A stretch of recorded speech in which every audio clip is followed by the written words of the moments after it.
మొహర్రం నెల ప్రారంభం అవ్వగానే కొంతమంది ముస్లింలలో లేనిపోని అనుమానాలు, అపోహలు, అపశకునాలు, ఆందోళనలు ప్రారంభమవుతూనే ఉంటాయి. వీరేమంటారంటే ఇమాం హుసేన్ రదియల్లాహు అన్హు వారి వీరమరణం షహాదత్ అనేది మొహర్రం నెలలో జరిగింది కాబట్టి ఆ నెల అంతా కూడా మేము సంతాపాన్ని వ్యక్తం చేస్తామండి, శోక సముద్రంలో మునిగి ఉంటాము అని కొంతమంది భావిస్తూ వారు చేసే పనులు ఏంటంటే ఈ మొహర్రం నెలలో వారు వివాహ శుభకార్యాలు జరపరు, వారి ఇళ్లలో పెళ్లిళ్ళు జరగవు, అదేవిధంగా ఏదైనా వస్తువుని కొనడము కూడా వీరు చేయరు. ఎందుకంటే ఈ మొహర్రం అంతా కూడా సంతాప దినాలండి అని చెబుతూ వారు చేసేటటువంటి పనులు ఏంటంటే నల్లటి వస్త్రాలు ధరిస్తారు, తమ పిల్లలకు కూడా నల్లటి దుస్తులు ధరింపజేసి మేము సంతాపాన్ని వ్యక్తం చేస్తున్నాము అని ఇలా ధర్మంలో లేనటువంటి విషయాలు చాలామంది చెబుతూ ఉంటారు. ఇంకా ఒక ఆశ్చర్యకరమైనటువంటి విషయం ఏంటంటే మొహర్రం నెలలో కొంతమంది ఈ నెల మొత్తం కూడా మాంసాన్ని కూడా ముట్టరు, నాన్ వెజ్ అనేది తినరు. ఎందుకంటే ఇది సంతాప దినాలండి అని వారు చెబుతూ ఉంటారు. అలాగే ఈ మొహర్రం నెలలో చౌరస్తాల వద్ద, బస్టాండ్ల వద్ద, కూడలిల వద్ద, వీధుల్లో చలివేంద్రాలను, మంచినీటిని, ఆ కుండలను ఏర్పాటు చేస్తారు. ఎందుకు అలా చేశారు అంటే ఇమాం హుసేన్ రదియల్లాహు వారి యొక్క వీరమరణం షహాదత్ సందర్భంలో ఆయన మంచినీటి కోసం పరితపించారు కాబట్టి మేము వీళ్ళకు నీళ్లు త్రాగిస్తున్నాము అని అంటుంటారు. మీరు ఈ మొహర్రం నెలలో మాత్రమే ఎందుకు నీళ్ళను త్రాగిస్తారు? సంవత్సరం అంతా కూడా చేయండి.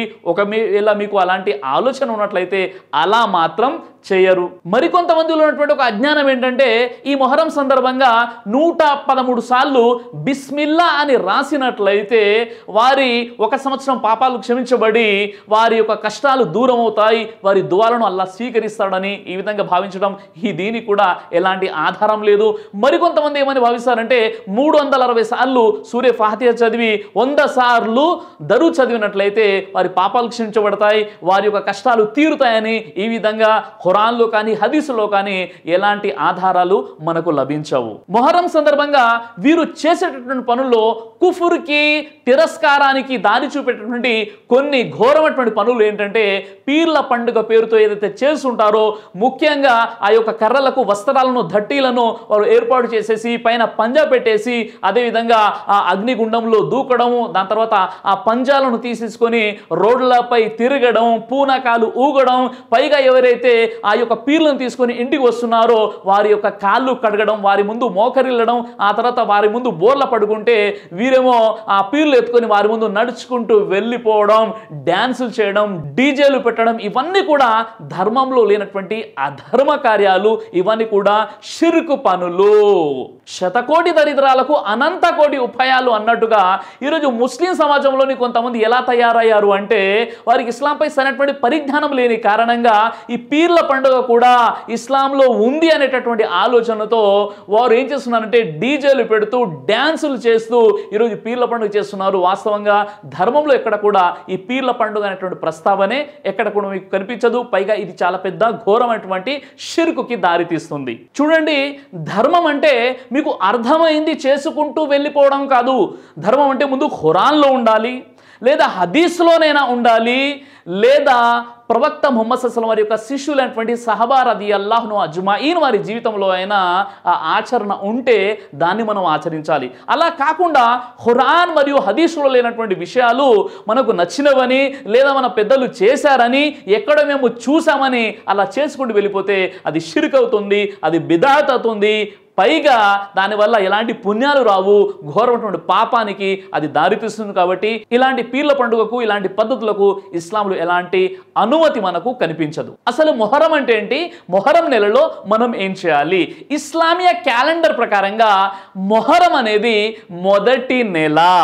సహీ ముస్లిం హదీస్ నంబర్ 1163లో ప్రవక్త ముహమ్మద్ సల్లల్లాహు అలైహి వసల్లం వారు ఈ విధంగా తెలియజేశారు, మొహరం అల్లా యొక్క మాసము మరియు రమజాను తర్వాత ఘనత గల ఉపవాసాలు పాటించేటటువంటి మాసము మొహరం అని ప్రవక్త ముహమ్మద్ సల్లల్లాహు అలైహి వసల్లం వారు తెలియజేశారు. సహీ బుఖారీ హదీస్ నంబర్ 3197 హజరత్ అబూ బకర్ రదియల్లాహు అన్హు వారి ఉల్లేఖనం ప్రకారంగా ఇస్లామియా 12 మాసాలలో ఈ 4 మాసాలు పవిత్రమైనవి మరియు నిషిద్ధమైనవని ప్రవక్త ముహమ్మద్ సల్లల్లాహు అలైహి వసల్లం తెలియజేశారు. ఆ 4 మాసాలు ఏంటంటే, ఒకటి దుల్ ఖాయిదా, దుల్ హజ్జా, ముహర్రం మరియు రజబ్. ఈ 4 నెలలు కూడా నిషిద్ధమైనటువంటివి మరియు గౌరవప్రదమైనటువంటివి అని ప్రవక్త ముహమ్మద్ సల్లల్లాహు అలైహి వసల్లం వారు తెలియజేశారు. సూర తౌబా నంబర్ 9 అతను 36లో నిశ్చయంగా నెలల సంఖ్య అల్లా దగ్గర, అల్లా గ్రంథములో 12 మాత్రమే. భూమి ఆకాశాలను సృష్టించినప్పటి నుండి ఈ లెక్క ఇదే విధంగా కొనసాగుతుంది.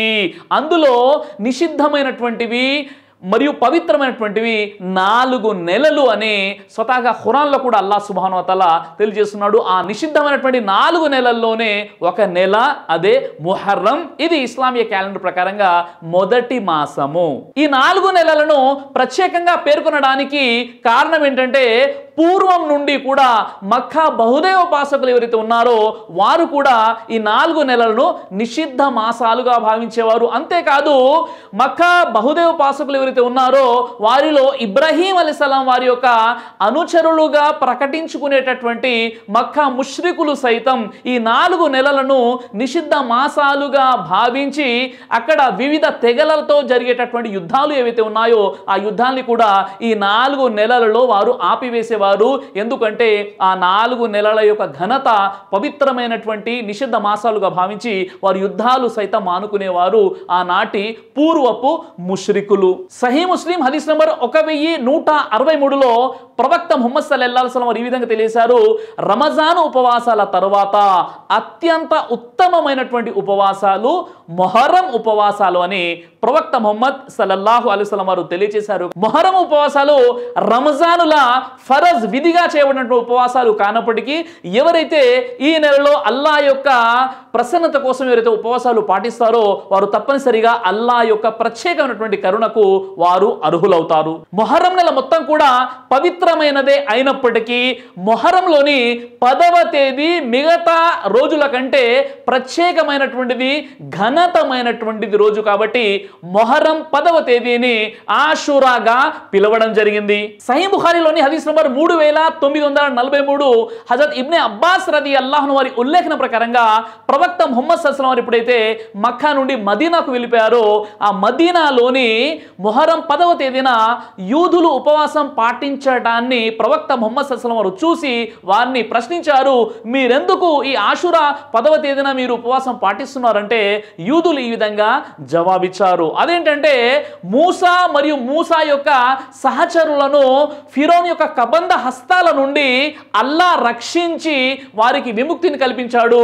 అదే విధంగా అదే నీటిలో ఫిరౌన్ని ముంచివేయడం జరిగింది కాబట్టి దీనికి కృతజ్ఞతగా మేము ఉపవాసం పాటిస్తున్నాము అని వారు జవాబిచ్చారు. ఈ విషయం విన్న తర్వాత ప్రవక్త ముహమ్మద్ సల్లల్లాహు అలైహి వసల్లం వారు యూదులతో ఏమన్నారంటే, మూసా అలైహిస్సలాం వారిని అనుసరించడంలో మూసా అలైహిస్సలాం వారికి దగ్గరి వాళ్ళం, మీకంటే మేమే ఎక్కువగా హక్కుదారులం అని చెప్పి ప్రవక్త ముహమ్మద్ సల్లల్లాహు అలైహి వసల్లం వారు తన ఉమ్మతికి, తన సహచరులకి ఆషురా 10వ రోజున ఉపవాసం ఉండమని ప్రోత్సహించారు.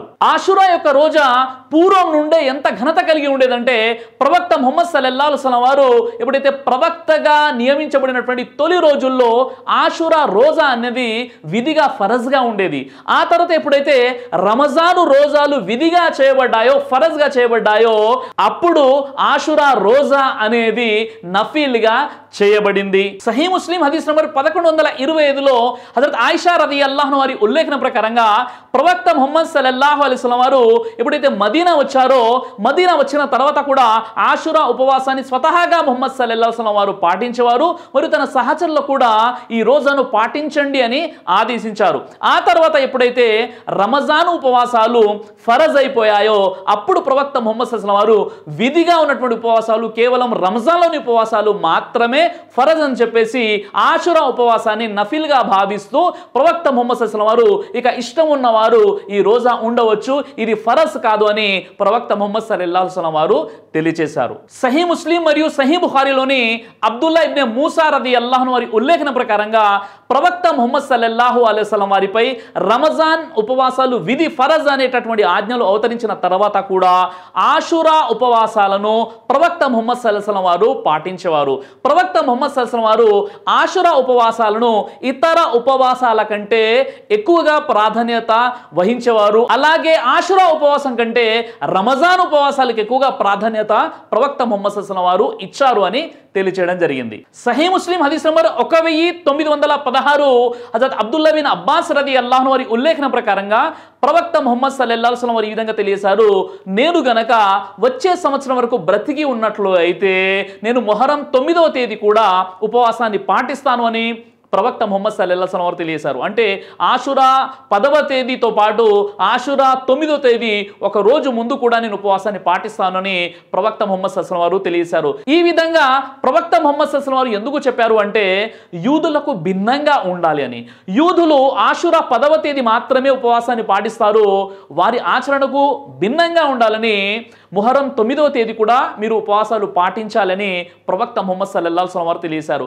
కాబట్టి యూదుల ఆచరణకు భిన్నంగా ఉండాలని ప్రవక్త వారే ఆదేశించారు. కాబట్టి మనం మొహరం 9 మరియు మొహరం 10 తప్పనిసరిగా ఈ 2 రోజులు మనం ఇన్షా అల్లాహ్ మనం ఉపవాసాలు పాటించాలి. ఈ ఉపవాసాలకు సంబంధించి కొంతమంది ఏం చెప్తూ ఉంటారు అంటే మొహరం 9, 10 లేదా 10, 11 అని చెప్తుంటారు. కానీ ఈ 11 మొహరం అనేది ఇది బలహీనమైనటువంటి హదీస్ అని కొంతమంది పండితులు చెప్తారు, మరి కొంతమంది ఇది సహీ అని కూడా చెప్తుంటారు. కానీ ఉత్తమమైనటువంటి అందరూ ఏకాభిప్రాయం కలిగినటువంటి విషయం ఏంటంటే మొహరం 9, 10 తేదీల్లో మనం ఉపవాసం ఉండాలి. ఈ ఆషురా ఉపవాసం పాటించడం వల్ల మనకి ఎలాంటి పుణ్యాలు లభిస్తాయి, అసలు దీని ఘనత ఏంటంటే సహీ ముస్లింలోని హదీస్ నంబర్ 1122లోని ప్రవక్త ముహమ్మద్ సల్లల్లాహు అలైహి వసల్లం వారు ఈ విధంగా తెలియజేశారు, ఎవరైతే ఆషురా మొహరం యొక్క 10వ తేదీ ఉపవాసం పాటిస్తారో వారి గత సంవత్సరం పాపాలన్నీ కూడా క్షమించబడతాయి అని ప్రవక్త ముహమ్మద్ సల్లల్లాహు అలైహి వసల్లం వారు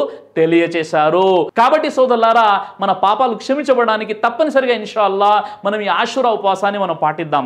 అయితే దీనికి సంబంధించి పండితులు ఇచ్చినటువంటి వివరణ ఏమిటంటే ఇక్కడ పాపాలు క్షమించబడతాయంటే అది గునాయే కబీరా కాదు, అది గునాయే సగీరా.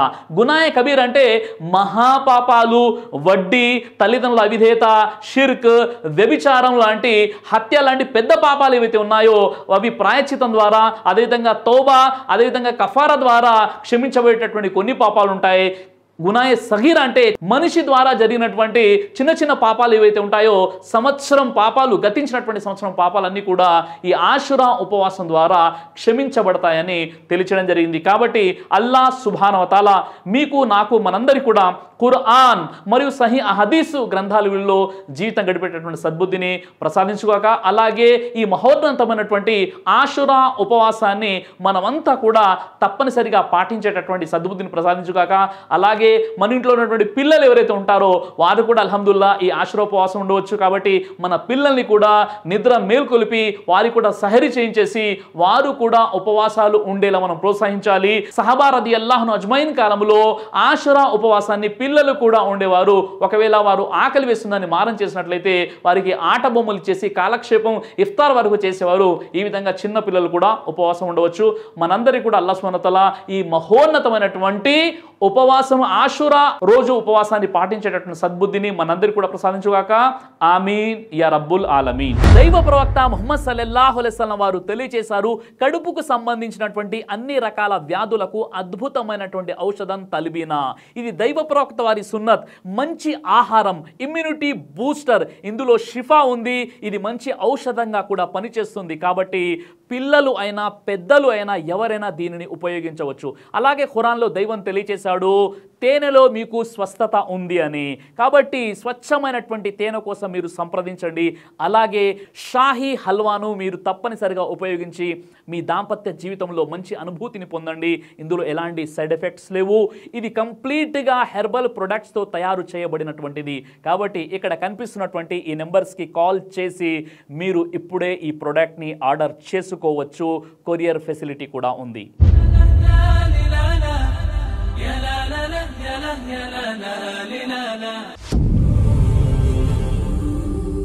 బ్రదర్ సిరాజ్ అని యూట్యూబ్ ఛానల్ని మీరు సబ్స్క్రైబ్ చేసినట్లయితే ఇన్షాల్లా దేవచిత్తం అయితే మీకు వీడియోస్ వస్తుంటాయి. అదేవిధంగా బ్రదర్ సిరాజ్ అనేటటువంటి ఫేస్బుక్ని కూడా లైక్ చేయడం వల్ల మీకు వీడియోస్ వస్తుంటాయి.